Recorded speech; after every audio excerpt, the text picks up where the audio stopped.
Welcome to San Diego Art Institute. We're here this month with Diana Duval, who is the solo act here this month of October. Good morning, how are you doing? Really well, thank you. Great.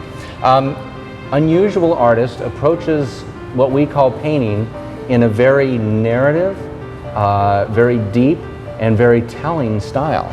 You have a backstory. Backlash. Backlash, name of the show. So tell us a little bit about where we are now. This first part of the show as people come in. Yeah, these particular portraits were done during a period of time. I was homeless for 2 years and finally got an apartment, and when I moved in it was just like empty. I mean, nothing was there because my situation, I left with 3 suitcases of clothes.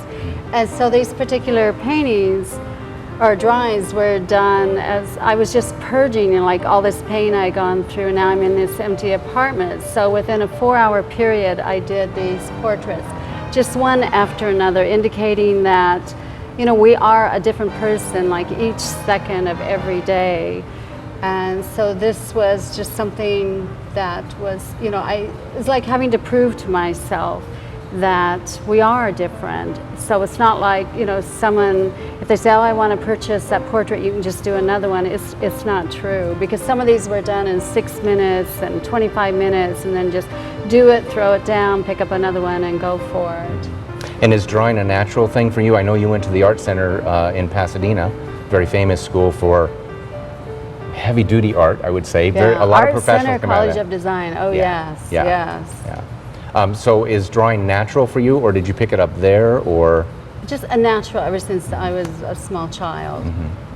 Now I noticed that these are all self-portraits, of course, as you just explained, and they've got red in them.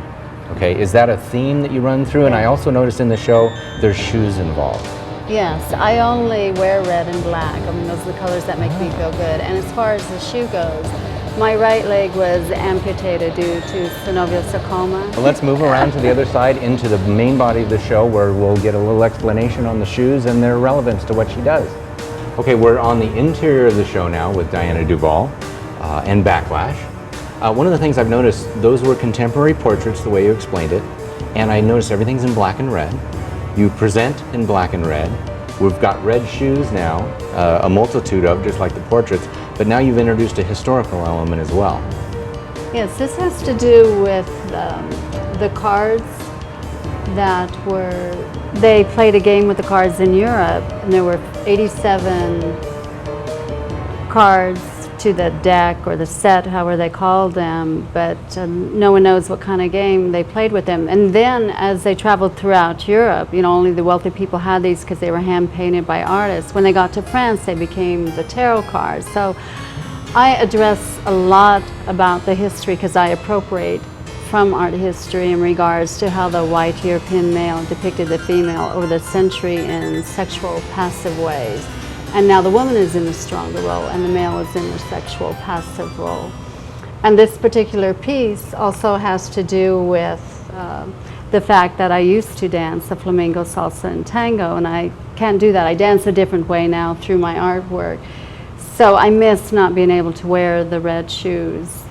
Now the other thing I noticed too, this takes a lot of physicality on your part to create the 3D work as well. Yes. Do you work out? How do you handle that? I do yoga at the Y, and I also lift weights. You know, because I live in an upstairs apartment, so I have to be strong enough not only to do the woodworking aspects of the framing, that I have to carry these down the stairs, you know, manipulating my crutch and carrying the artwork. Wow.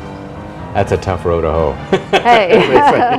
Yeah, and I like the be. combination of the elements where she worked with soft and hard elements, a lot of sinuous lines in the sculpture using the branches. I think you said from eucalyptus trees that when you take your dog for a walk. Correct. Nice, nice. Correct. So local material handled in a very foreign way. So we've moved to one of Diana's larger pieces in the show. It's done, she tells me, in the Mannerist style. And it ties in a lot with what she was just talking about with tarot cards and the communication effect. Yes, because a lot of people didn't read at that time, so they read the paintings to acquire some of their history and what was going on in different aspects of their country.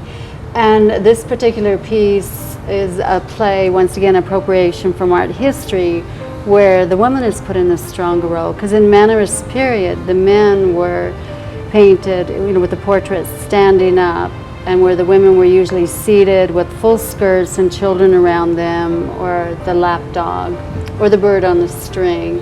Right. So this particular piece, she's well educated with the books, and she can sign documents, and the door is open that she can go into different lands. So how much pre-work do you do on a piece like this, when it's such a large statement and a varied statement? I mean, you must have hours involved in laying the piece out and getting the meaning through without destroying it through the drawing. Well, sometimes there's weeks, days involved in a lot of the research that I do. I do a lot of preliminary drawings, and I keep a book with a lot of the writings, and because my work is all about my intent. Right. So a modern statement, but on historical ground, which gives it a lot of impact in the current market. Correct, and also each woman is presenting or representing a different culture, and with this particular one, there's aspects from the Chinese, the Japanese, and the Korean culture. The other thing that fascinates me, because I'm very much into the frame being part of the artwork as the presentation, where I think the artist should think about that before they do the painting, rather than doing a painting and then going, okay, now I got to frame it. You make your framing and your presentation integral to the message that you started with in the first place. Yeah, because I think I'm presenting art history in a different light, and I think that's very important. So to encase it in substantial framing, giving equal interest to both aspects, I think it's really important. Okay. This piece is Armenian genocide, and it addresses the aftermath of the Turks coming in, and the red branches represent the blood that is still coursing through the Armenians' vein, and helping to start a new life with the pomegranate that's held in my left hand, the seeds representing new life. So, to sum things up, very, very fascinating exhibit. I appreciate your time. Appreciate your time. Thank you for this opportunity. You're one of my favorites in the area. Nobody that didn't see this show should not know the name Diana Duval.